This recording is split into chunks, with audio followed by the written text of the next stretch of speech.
vamos a leer versículos que son sumamente conocidos para la mayoría de los creyentes que son lectores de la Escritura. Dice Romanos 8, 28 de esta manera: y sabemos que a los que aman a Dios todas las cosas les ayudan a bien, esto es, a los que conforme a su propósito son llamados.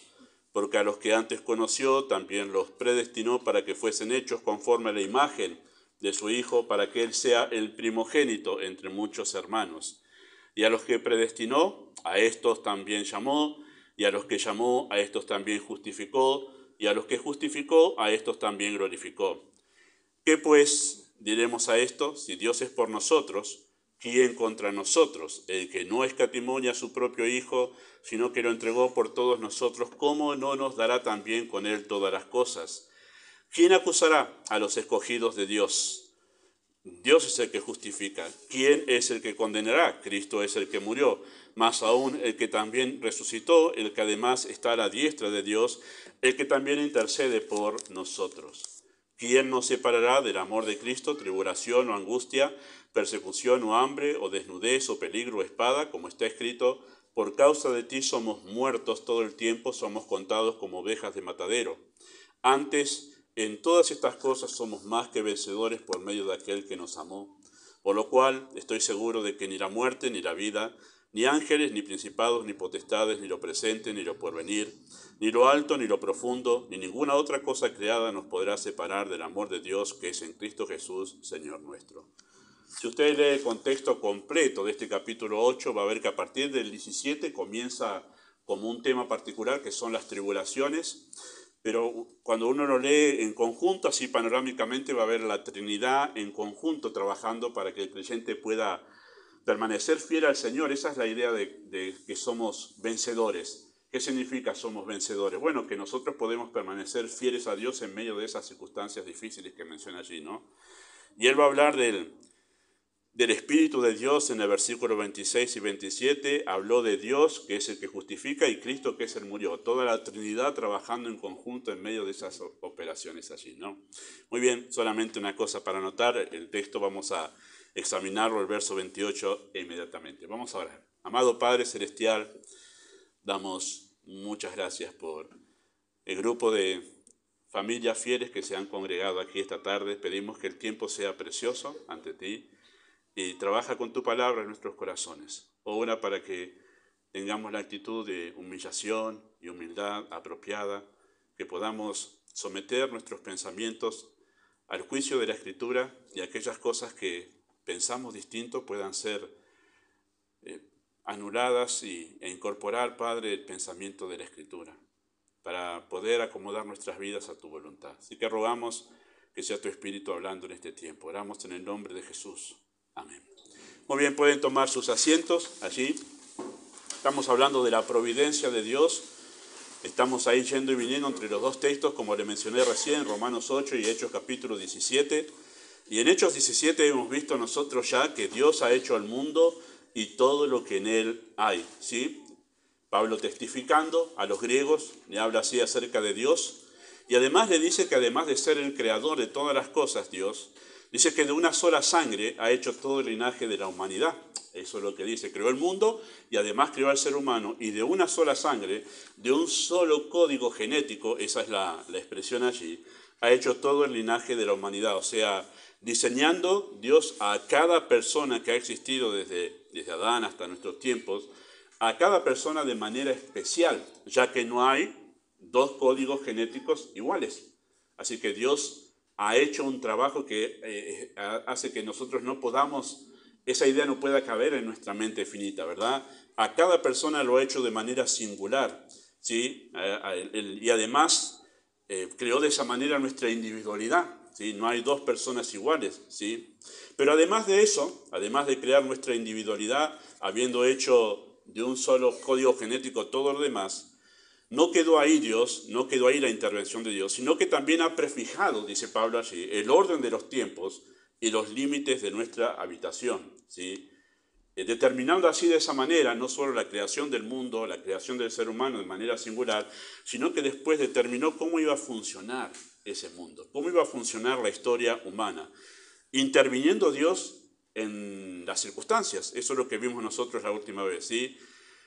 determinó el contexto, Dios, ¿sí? El contexto de nuestra existencia y de cada una de nuestras vivencias. Ya hemos argumentado nosotros que no hay manera de que nosotros pensemos que hay una situación nuestra en la que Dios no intervenga. Cristo lo expresó de una manera muy sencilla, algo que podríamos escribir libros y libros. Cristo lo expresó de una manera sencilla. Dice, no hay un pajarillo que caiga, que muera, sin que Dios tenga intervención en eso. Ya que la vida, el único lugar de donde surge la vida es de Dios. Toda la vida que conocemos, que existe en este universo, proviene de Dios. Entonces, no hay manera de que Dios no intervenga en todo aquello que tiene vida y además en aquellas cosas inanimadas porque Él las sustenta. Pero no hay manera, Dios tiene intervención y no podemos nosotros imaginar de ninguna manera, hablando teológicamente, que Dios se ha descuidado en alguna de nuestras circunstancias, que Dios no ha intervenido en, por ejemplo, el camino de casa hasta aquí. No podemos pensar que Dios lo ha dejado al azar, que Dios se ha descuidado. Y bueno, veremos qué pasa, no hay manera de que eso suceda, porque no concuerda eso con lo que la Biblia nos habla acerca del Dios que presenta las Escrituras como un Dios soberano que gobierna todo, además que ha hecho todo con un propósito. Nada es al azar. Dios no desperdicia materia, dijo uno de los teólogos. No es que, bueno, me sobró materia, vamos a hacer un poco más de seres humanos. No, ha hecho todo con precisión y con exactitud para cumplir propósitos, ¿verdad? Bueno, Dios determinó nuestras circunstancias con anticipación. Eso también vimos en Hechos capítulo 17, porque dice que les ha prefijado el orden de los tiempos y los límites de su habitación, ¿sí? Y esto ha sucedido antes de la creación de todas las cosas. Eso hizo Dios antes de crear las cosas, ya prefijó cómo iban a suceder, ¿sí? Eso es lo que creemos nosotros a la luz de la Escritura de cómo funciona la vida, es decir, la existencia de todo ser humano. Funciona como resultado de alguien que diseñó cómo funciona la historia humana. Por eso Daniel dijo, Él muda los tiempos, Él es el que está marcando cómo corre el reloj de la historia humana, ¿sí? Las cosas no suceden por azar, sino que hay un Dios detrás de todo eso, ¿verdad? Y además ha intervenido en el tiempo y en el espacio controlando el cumplimiento. Dios prefijó en la eternidad, pero además Dios interviene en el tiempo cuando la vida ya está transcurre, ahí está, wow, ahí se chispoteó. Muy bien, y Dios interviene, mientras la vida está en funcionamiento, la historia humana está transitando, Dios interviene en el tiempo controlando para que lo que determinó en la eternidad se cumpla en el tiempo. Así que Dios no se desentiende en ningún momento, queridos hermanos, de lo que Él planificó. Si usted ve mucho History, se deja guiar por todo lo que dice ahí, que no todo es cierto lo que dice History, pero no me voy a pelear con ellos. Tenga cuidado porque va a venir otro meteorito y en el año 2184 nos vamos a morir todos otra vez y van sacando cálculo. Claro, bien lejano, cosa que ninguno pueda después refutar eso, ¿no? En un momento que no vamos a estar ninguno de nosotros. Bueno, Dios ha marcado también en la Escritura cómo va a ser el fin de los tiempos. Él ha decretado todo, el comienzo y el final de la historia humana aquí. Así que no debemos hacernos problemas por History Channel. Muy bien, ¿sí? Y esta es la base necesaria, ¿sí? Esta es la base necesaria para poder abordar uno de los textos más recurrentes entre los creyentes cuando enfrentan circunstancias difíciles. ¿A quién no le ha citado, no, este texto? A los que aman a Dios, todas las cosas les ayudan a bien. ¿Quién no ha publicado este texto en algún momento de dificultad? Todas las cosas les ayudan a bien. U otra traducción de ese texto sería todas las cosas cooperan para bien. Esa sería una palabra más acertada con la idea que Pablo quiso transmitir cuando escribió esa expresión. ¿Sí? Todas las cosas cooperan para bien. Ahora, cuando dice todas las cosas, este texto, Romanos 8:28, se refiere a toda circunstancia adversa. Si bien nosotros podemos incluir aquí todas las circunstancias que son también felices en la vida del creyente, pero en este contexto Pablo está refiriéndose en esa expresión, todas las cosas, a circunstancias adversas, ¿sí?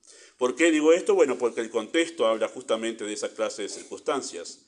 Ya leímos nosotros versículo 35 al 39, que nos separará del amor de Cristo, y empieza a hablar de tribulación, angustia, persecución, hambre, desnudez y otras tantas situaciones difíciles que atraviesa el creyente. Pero el contexto empieza en el 8:17, vaya ahí, 8:17, ahí comienza el contexto de lo que está diciendo Pablo aquí. Dice, y si hijos, también herederos de Dios y coherederos con Cristo, si es que padecemos juntamente con Él, para que juntamente con Él seamos glorificados. El padecimiento en la vida del creyente es inevitable. Dice, nosotros somos hijos de Dios. ¿Cuál es una de las evidencias que somos hijos de Dios? Ojo, no somos hijos de Dios por esto, sino que esto es la evidencia de que somos hijos de Dios, que atravesamos por padecimientos semejantes a los que Cristo padeció. Dice, sí, dice el versículo 17, si es que padecemos juntamente con Él. Ese sí es un condicional, es condición. Es como diciendo, esto es la evidencia de que somos hijos de Dios. ¿Escucharon ahí el texto famoso que todos decimos, el Espíritu da testimonio a nuestro, es que somos hijos de Dios? ¿Cómo da ese testimonio el Espíritu a nuestra conciencia de que somos hijos de Dios? Uno dice, bueno, no, sentís algo ahí, una sensación que es inexplicable. Bueno, no es eso lo que nos enseña el texto, en ningún momento dice eso. El texto comienza hablando acerca, antes de ese versículo 17, de todas las cosas que hace una persona que está guiada por el Espíritu de Dios. Ahora ama la ley de Dios, ahora sigue la ley de Dios, ahora quiere obedecer a Dios, lo que antes no quería hacer ni tampoco podía, ahora puede. Bueno, eso es el testimonio o la evidencia del Espíritu de que somos hijos de Dios, que queremos obedecer a Dios, que amamos su palabra y que nos rendimos a ella. ¿Eso cómo lo hace una persona? Solo por el Espíritu. Ese es el testimonio del Espíritu. Que tú ames la piedad, que tú quieras obedecer a Dios. ¿Cuál es el otro testimonio del Espíritu? Que tú en medio de la dificultad puedes elevar un canto de adoración a Dios. Y eso vamos a hablar un poquito en esta tarde. Más que nada viendo la intervención de Dios en esas circunstancias difíciles. Es en medio de la aflicción donde se hace evidente si somos hijos de Dios. Si es que padecemos juntamente con Él. Una persona puede profesarse creyente y padecer, pero no juntamente con Cristo, sino quejarse, abandonar la fe, renegar de Dios, puede ser otra cosa. Y ahí se hace manifiesto que no es un hijo de Dios. Bueno, esa es la manera que el Espíritu nos da testimonio. Pero comienza Pablo a introducir el tema de las aflicciones a partir del verso 17. Versículo 18, pues tengo por cierto que las aflicciones del tiempo presente no son comparables con la gloria venidera que en nosotros ha de manifestarse. Y sigue hablando, porque el contexto sigue como tejiendo Pablo una serie de argumentos para hablar de eso, de los padecimientos en comparación con la gloria venidera. Porque en verso 16 dice porque, y cuando dice porque, cosió ahí la idea y la hiló. Dice, seguimos hablando de lo mismo, es lo que está diciendo ahí el texto. Y cuando llega al versículo 28 y comienza con y, es que le dio otra puntada para decir, muchachos, ojo, no se desentiendan, todavía seguimos hablando de lo que dije en versículo 17 y 18. Las aflicciones, y ahí tejió. Y da un argumento más acerca de esas circunstancias difíciles que le toca vivir al creyente. Por eso es que decimos que ese todas las cosas se refiere a circunstancias adversas, porque el contexto nos enseña eso. ¿Qué dice Pablo en ese verso 28? Bueno, dice que todas, ¿está acentuado? No, en mis notas lo acenté. Sí, ahí está, todas acentuado, todas, es un absoluto.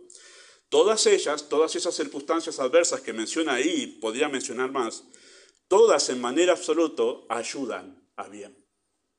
Y esa es la verdad que no sabemos explicar cuando estamos en una dificultad. Tratamos nosotros de consolar a alguien y decirle, no te hagas problemas, todo ayuda bien. Y el otro también dice, qué bien, me está ayudando esto, ¿verdad? Como digo, decime qué bien. Bueno, el texto nos va a enseñar cuál es ese bien. Pero esa es la pregunta que tenemos. ¿Qué me está ayudando esto? ¿Podría estar mejor? ¿Podría estar mucho más cómodo de otra manera? Bueno, Pablo dice, todas ayudan a bien. Ahora, aclaro esto. El texto no está diciendo de ninguna manera que todas esas cosas son buenas. No, ni que son lindas. Dice que todas ayudan a bien, pero no que todas son buenas y que todas son lindas. Que son dos cosas diferentes, sí, muy diferentes. Lo que sí dice el texto es que todas ellas, aunque no son buenas desde el punto de vista humano, y no todas son lindas, ¿sí? Porque las aflicciones no son lindas, pero sí Pablo asegura que todas, aunque no son buenas y lindas, cooperan para bien. Bueno, la pregunta que tenemos que responder es, ¿cuál es ese bien? ¿Cuál es ese bien que coopera en todas estas aflicciones y dificultades en la vida del creyente? Y además, ¿cómo algo malo puede hacerme bien? ¿No? ¿Cómo algo malo puede hacer? La cuenta no me da, Señor, aquí. Bueno, eso es lo que Pablo va a explicar aquí. ¿Sí? El bien al que Pablo se refiere allí, que coopera en todas estas circunstancias, el bien al que se refiere está directamente relacionado con el propósito. Noten el texto, versículo 28. Sabemos que a los que aman a Dios todas las cosas les ayudan a bien. Esto es a los que conforme a su propósito son llamados. O sea, Pablo está explicando ahí quiénes son esos que aman a Dios. He escuchado un mensaje, pensando en este tema, de alguien que dice, bueno, los que aman a Dios, bueno, tú tienes que amar a Dios, y quizás seas un creyente que no ama a Dios, así que quedas excluido de esta. No. Pablo después va a explicar quiénes son esos que aman a Dios. Bueno, esos son los que conforme a su propósito son llamados, y después va a empezar a hablar de eso, que es en realidad la totalidad de los creyentes. Es la totalidad de los creyentes los que aman a Dios. ¿Por qué? Porque no hay un creyente que no ame a Dios. Eso no da. En la Escritura no existe eso. No hay un creyente que no ame a Dios. Porque nosotros le amamos a Él porque Él es una causa y efecto. Es causa y efecto. Dios nos ama, es inevitable que le amemos. Entonces no existe el creyente que no ame a Dios, porque si Dios te amó, es inevitable que tú no le ames. Es inevitable que le ames, perdón. Le vas a amar, porque el amor de Dios se ha derramado en nuestros corazones. Es inevitable amarle. Entonces cuando tú encuentras a alguien que profesa ser creyente, pero no ama a Dios, y cuando hablamos de amar a Dios es preferir a Dios, es darle a Dios la preferencia en nuestras vidas. Eso es amar a Dios. Cuando tú encuentras a alguien así, muy probablemente que esa persona no sea salva. No es que diga, bueno, pero ya vas a amarle, vas a ver que vas a amarle con crecer. No, si tú no le amas, no eres salvo. Esa es la idea teológica en este texto. Y verso 29 sigue con el mismo pensamiento. Dice, porque a los que antes conoció, esos que conoció son los mismos que aman a Dios, ¿verdad? También los predestinó para que fuesen hechos conforme a la imagen de su Hijo, para que Él sea el primogénito de entre muchos hermanos. ¿Sí? Ahí en versículo 29 marca el propósito por el cual fueron predestinados y llamados. ¿Sí? Está relacionado con ese propósito que Dios determinó en la predestinación. Y noten que el propósito es doble, porque a los que antes conoció, también los predestinó para. Esa palabra para es propósito. Para esto nos predestinó.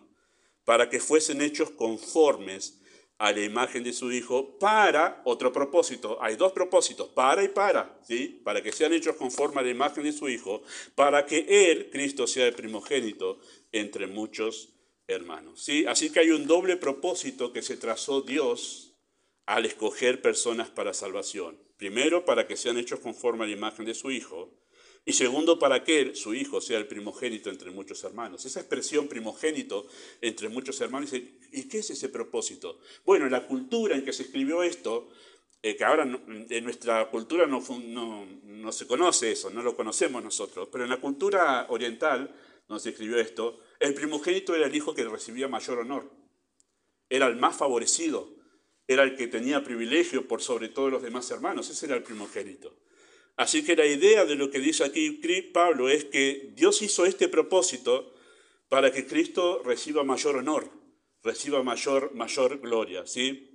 Así que al conformarnos a la imagen de su Hijo, Dios Padre estaba pensando en la manera de traer mayor gloria a su Hijo. ¿Cómo? Reflejando esa gloria en su persona, reflejándolo en los millones y millones de creyentes que Él escogió, esas personas que escogió. ¿Y cuál es el propósito? Que la imagen de mi Hijo se vea reflejada en ellos. ¿Para qué? Para traer mayor gloria a Cristo. Ese es el propósito de por qué somos conformados a la imagen de Cristo. Somos transformados para que la imagen de Cristo se vea reflejada en los que somos salvados y de esa manera traiga más honor, más gloria a su Hijo. Así que Dios estaba pensando en realidad en la gloria y la exaltación de su Hijo cuando nos escogió. ¿Y cómo yo hablo humanamente, ¿no? ¿Cómo puedo traer más gloria a mi Hijo? Ya sé, en esos que son redimidos, voy a forjar en ellos la imagen de mi Hijo, el carácter de mi Hijo. Y de esa manera mi Hijo va a ser más enaltecido todavía. Esa, hablando humanamente, la idea de este texto y el propósito que Dios tenía en su corazón cuando ideó todo este plan de redención. La gente suele decir, oh Dios, el propósito de Dios es salvarnos, porque la verdad que sí, no, nos amó y estábamos perdidos y pensó en nosotros. Claro, el ser humano es el centro. No, en el plan de redención es el Hijo el centro. La gloria al Hijo. Por eso existimos, por eso existe todo y por eso hay un plan de salvación. Traer gloria al Hijo. Y eso es lo que vemos en Apocalipsis también, ¿verdad? ¿Cuál es esa imagen de Dios que Dios quiere forjar en el creyente? ¿Cuál es esa? Porque sabemos que no se trata de la imagen en el sentido físico de Cristo, ¿no? No es que va forjando la imagen física de Cristo, no es esa la imagen, ¿verdad? Es el carácter de Cristo el que Dios va forjando en la vida de los redimidos y de esa manera van reflejando a Cristo y van trayendo más gloria a Él. Bueno, ¿cuál es esa imagen? Bueno, la respuesta que la Biblia da es la imagen de un corazón manso y humilde. Esa es la imagen que Dios ha querido dejar impresa en el carácter y en el corazón de todos los redimidos. Volverlos a todos ellos mansos y humildes como es la imagen y el carácter de su Hijo. Esa es la imagen que Dios ha querido proponerse forjar en el corazón de los suyos. Bueno, ¿en qué me baso para decir esto? ¿En qué me baso para decir esto? Bueno, las veces que Cristo señaló o se señaló a sí mismo como el ejemplo a seguir, Él se enfocó en su carácter manso y humilde. Ustedes recordarán el texto de Mateo 11:29, ¿verdad? Llevad mi yugo sobre vosotros y aprended de mí que soy manso y humilde. Qué interesante, no le dijo, aprended de mí que soy sabio. Y Él era sabio, pero no dijo, aprended de mí que soy sabio. Podía haberlo dicho. Aprended de mí que voy todos los días a la sinagoga. He tenido la costumbre de poder rendir el día de adoración a Dios, pero no dijo eso. Y bien que lo debemos hacer, pero no lo dijo. No dijo aprender de mí, de mi vida de oración. No dijo eso.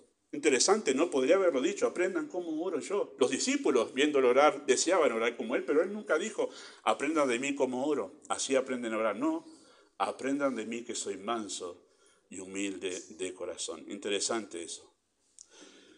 La misma idea la enfatizó poco antes de partir de este mundo en la última cena, porque en Juan capítulo 13, versos 14 y 15 dijo así, pues si yo, el Señor y Maestro, he lavado vuestros pies, vosotros también debéis lavaros los pies los unos a los otros, porque ejemplo os he dado para que como yo he hecho, vosotros también hagáis. Es la imagen de un siervo, el manso y humilde es el carácter de un siervo. Entonces yo estoy aquí para decir a ustedes que esto es lo que ustedes tienen que reflejar. En esto se deben preocupar antes que en cualquier otra cosa. En tener esta actitud que yo tengo, la de ser siervo de todos. ¿Sí? Y en aquella discusión, seguramente si usted es lector de la Escritura se acordará, en aquella discusión que los discípulos tuvieron sobre quién sería el mayor, ¿se acuerdan? Cristo le anuncia que va a partir de este mundo. ¿Y qué podría uno imaginar que esperaría de los discípulos? Señor, ¿cómo vas a partir de este mundo? No, ellos se pusieron a discutir, bueno, se va el Señor, ¿y quién va a ser el que manda ahora? Bueno, nos reímos, pero capaz yo hubiese hecho lo mismo, capaz me hubiese puesto a discutir qué va a mandar. ¿Quién sería el mayor en el reino de Cristo? Y la respuesta del Señor, ¿cuál fue? Fue esta. Dice así Mateo 20, 25 al 28. Sabéis que los gobernantes de las naciones se enseñorean sobre ellas, y los que son grandes ejercen sobre ellas potestad, mas entre vosotros no será así. Sino que el que quiera hacerse grande entre vosotros será vuestro servidor, y el que quiera ser el primero entre vosotros será vuestro siervo.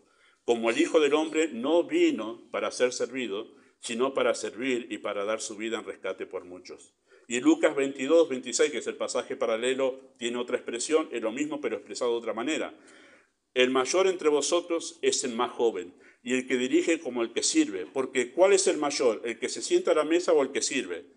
No es el que se sienta a la mesa el mayor, mas yo estoy entre vosotros como el que sirve. Cristo continuamente fue haciendo un énfasis entre sus discípulos, mansedumbre y humildad, mansedumbre y humildad, mansedumbre y humildad. En eso se enfocó. Porque esa es la imagen que Dios Padre ha querido forjar en los suyos. Y Él vino a modelar esa imagen. Durante su tiempo en la tierra modeló cómo los salvados debemos ser. Y lo principal es mansos y humildes. Y Pedro al escribir a los creyentes que padecían, también pone el foco en el carácter humilde de Cristo. ¿Se acuerdan? Enseñamos esta carta en su momento. Primera de Pedro 2, 21 a 23. Cristo padeció por nosotros dejándonos ejemplo para que sigáis sus pisadas. Interesante, habla del sufrimiento de Cristo, pero dice que ese sufrimiento lo dejó como ejemplo para nosotros, para que nosotros sigamos sus pisadas. ¿Qué significa seguir sus pisadas? Actuar como Él actuó en medio del sufrimiento. Eso es lo que nosotros debemos mirar. Cuando nosotros estamos padeciendo, sea la manera en que Dios nos haga padecer, nosotros debemos aprovechar esa ocasión para empezar a dar las pisadas que Cristo dio en ese momento de sufrimiento. ¿Y qué fue lo que hizo en ese momento? El cual no hizo pecado, ni se halló engaño en su boca. ¿Quién hace eso? Un cordero.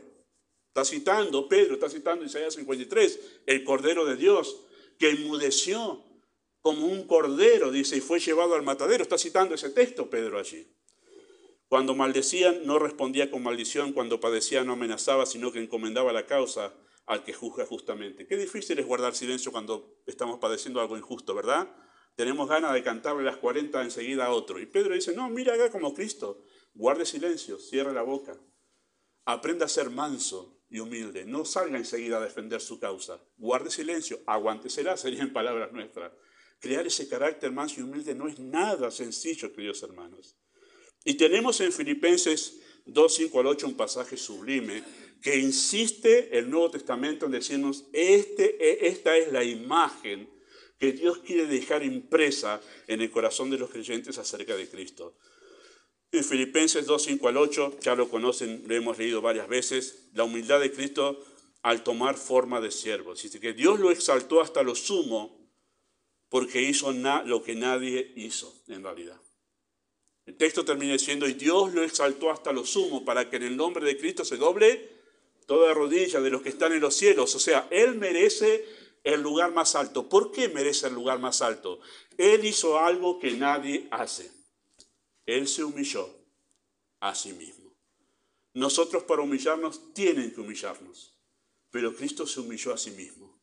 ¿Quién se humilla voluntariamente? ¿Quién dice, no, me voy a humillar en esta?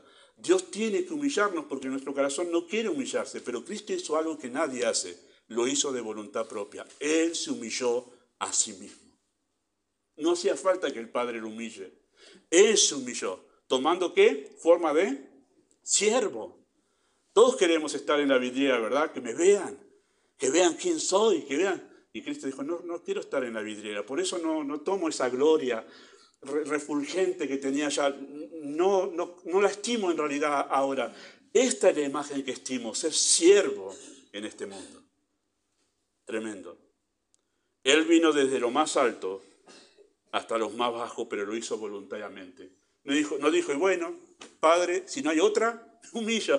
No dijo eso. Y si no hay otra, qué bueno, agarro la escoba, y si nadie lo hace, lo hago yo. No. Él desde lo más alto vino hasta lo más bajo, voluntariamente, se humilló a sí mismo, dijo, con gusto, Padre, lo hago. ¿Cómo no voy a evidenciar ese carácter de siervo que es lo que tú más amas? Así que, queridos hermanos, esta es la imagen que Dios ha determinado forjar en el corazón de los salvados, porque refleja las virtudes de mayor valor en el reino de los cielos. Créame que en el reino de los cielos no hay mayor virtud que sea apreciada que la humildad y la mansedumbre de Cristo. Cuando Juan sube al cielo, después que termina la era de la iglesia aquí en la tierra, en capítulo 4 se termina de hablar de la iglesia y comienza capítulo 4, el tiempo de la tribulación, oye una voz que dice, sube aquí, y lo primero que ve es un trono establecido en el cielo. Y en el capítulo 5 escucha que los seres celestiales adoran. ¿A quién adoran? Ya ha leído capítulo 5, no dice al rey, al cordero que fue inmolado. Pero ya es rey, pero es reconocido como cordero. Porque esa es la imagen que mayor gloria trae al Padre, el carácter humilde y manso de un cordero. Esa es la virtud más exaltada en el cielo, queridos hermanos, la mansedumbre y la humildad de Cristo. En el cielo se exalta eso. Y los seres celestiales, a viva voz, dicen, Él es el cordero que fue inmolado. Él merece, es el único digno que merece toda gloria y todo honor. Maravilloso. Un creyente exalta más a Cristo cuando actúa con mansedumbre y humildad. ¿Por qué? Porque es el carácter que Dios quiere imprimir en ellos. Para que seres pecadores sean humildes y mansos, ¿qué necesitan? Ser humillados. Para que seres pecadores, el pecado se compone de dos cosas, ya lo he enseñado muchas veces, sopórtenme la repetición, pero el pecado se compone de dos cosas, orgullo y egoísmo. El pecado se compone de eso. Todas nuestras acciones de pecadores están minadas de orgullo y de egoísmo. A veces actuamos egoístamente y a veces orgullosamente y a veces en la combinación de las dos cosas en nuestros peores momentos. Claro, y el orgullo y el egoísmo, qué humildad, qué mansedumbre, qué bajar la cabeza, no, a mí no me pasan por arriba. Claro, eso es lo que dice el corazón pecador. Entonces, para que la imagen de Cristo pueda ser forjada, esa imagen humilde y mansa, necesitamos que nuestros corazones sean humillados. Y eso es lo que hace justamente Romanos 8:28, enseñarnos que esas aflicciones están preparadas para humillarnos. En nuestra naturaleza de pecado prevalecen ese orgullo y egoísmo que nos hacen arrogantes y egocéntricos. Por eso, las experiencias dolorosas tienen como fin quebrantarnos para humillarnos y volvernos humildes. Ese es el bien que trae la aflicción. Humilla nuestro orgullo y nuestro egoísmo. Porque no hay manera de que pasemos a la humildad si no somos humillados. No hay, ese es el único camino. Señor, ¿no hay otro camino para serme humilde? No, desde el cielo te dicen, no, este es el camino, la humillación. Y debemos experimentar la humillación para poder llegar a reflejar ese carácter manso y humilde de Cristo. Y ahí es donde la aflicción, la adversidad y el dolor tienen su justificación. ¿Por qué esto? Porque mi corazón es orgulloso. Claro, nosotros cuando padecemos en aflicción, no estamos pensando qué orgulloso que soy, qué egoísta que soy. No estamos diciendo qué injusto es todo esto. No me lo merezco, es lo que decimos. Pero cuanto más crecemos en el Señor, más vamos diciendo, sí, tenía razón el Señor de humillarme. No me daba cuenta que mi orgullo me estaba jugando una mala pasada o que estaba siendo muy egoísta. Tremendo. ¿Sí? Ahí es donde las experiencias dolorosas tienen justificación en el propósito de Dios. Fuera del propósito de Dios no tiene ningún sentido la aflicción y el dolor. No tienen sentido. Pero dentro del propósito, por eso a los que conforme a su propósito son llamados, en ellos sí tienen sentido las aflicciones. Usted no le puede decir esto a un incrédulo. Usted no puede ir a un incrédulo que acaba de perder un hijo y dice, no tengas problemas, todo ayuda bien. Tengamos cuidado.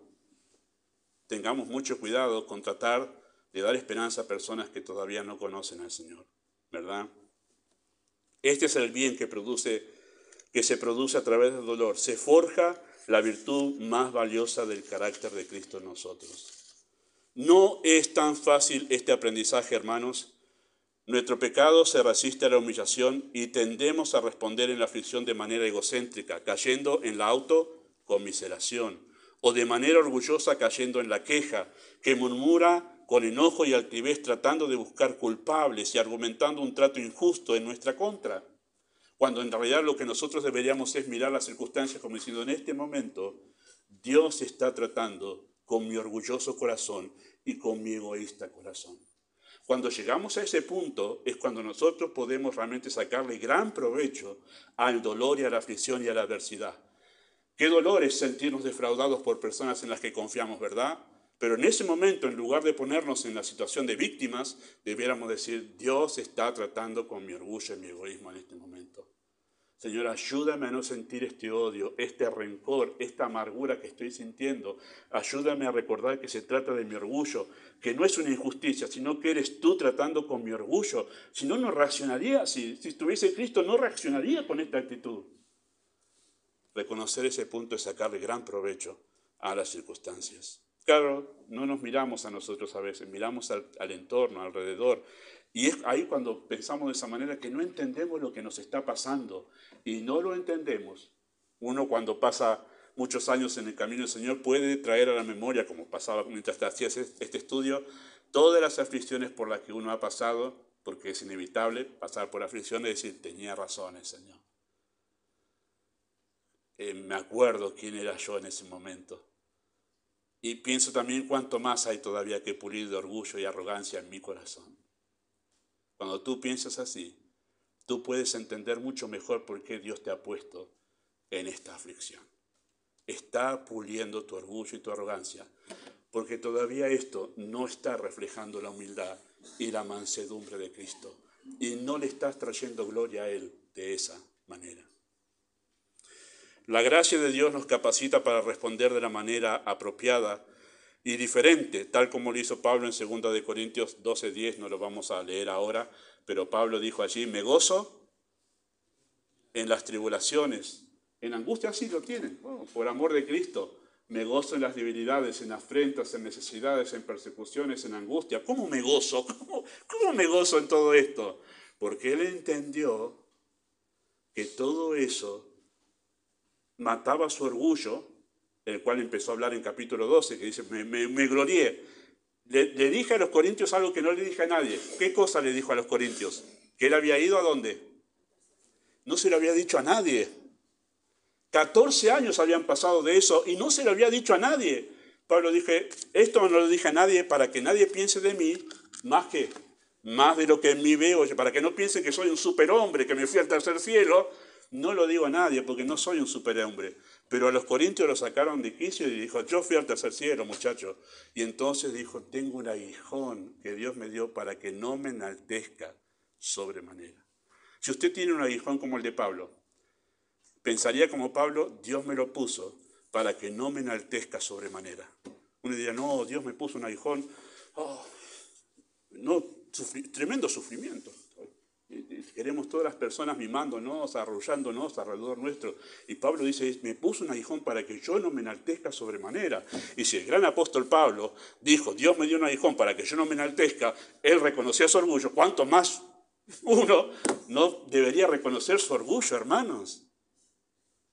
Dios me puso esto para humillarme porque soy arrogante, soy orgulloso y soy egoísta. De esa manera podríamos sacar y aprender lo que Pablo aprendió. Me gozo en las debilidades, me gozo en las afrentas, me gozo en las persecuciones, en las angustias, porque cuando soy débil, muestra mi debilidad, eso, lo débil que soy, entonces la gracia de Dios empieza a reflejar ese carácter manso y humilde de Cristo. Y soy fuerte. ¿Fuerte en qué? Fuerte en la persona y reflejar la gloria de Cristo. Sirviéndole aún así mansamente y humildemente en medio del dolor y con limitaciones. Tremendo eso. No vamos a exponer eso ahora, pero sí nos ayuda a entender a nosotros que cuando Dios interviene en nuestras circunstancias, porque lo hace, y cuando Dios nos mete en aflicción, porque Él lo hace, es porque está tratando con nuestro corazón. Sí, cuando entramos en alguna experiencia de adversidad, recordemos que Dios se dispone a tratar con nuestro orgullo y nuestro egoísmo a fin de humillarnos y transformarnos en la imagen de Cristo. Así ha intervenido Dios providencialmente en nuestras experiencias en la vida. Y cuando leemos Romanos 8:28, todas las cosas ayudan a bien, es este bien. Dios ha dispuesto a llevarnos a sala de cirugía, Dios ha dispuesto a llevarnos a terapia intensiva y empezar a trabajar en nuestro corazón mediante las circunstancias difíciles. ¿Qué está haciendo? Está sacando de nuestra alma ese orgullo y arrogancia que no trae ninguna gloria a la persona de Cristo.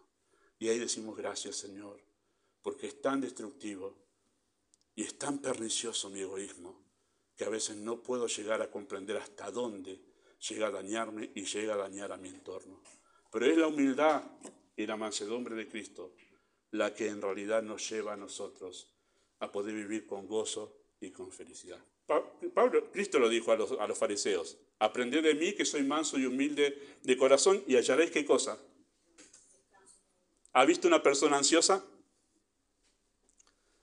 Muy probablemente en ese corazón hay una resistencia orgullosa a la voluntad de Dios. Cuando tú te rindes a Cristo, mansa y humildemente, tú encuentras paz a tu ansiedad. Tremendo, ¿no? Amado Dios, estamos asombrados de la manera en que tú trabajas en nuestro corazón. No es fácil pasar por momentos de adversidad, disgustos, sentirnos defraudados, sentirnos atacados, pero ayúdanos a pensar que hay un bien mayor que nuestras heridas, y es la gloria de Cristo reflejada en nosotros. Ni los ángeles pueden experimentar esta bendición. Gracias, Padre, por lo que has querido hacer. Supera nuestras expectativas en la salvación. Pedimos tu bendición en nombre de Jesús. Amén.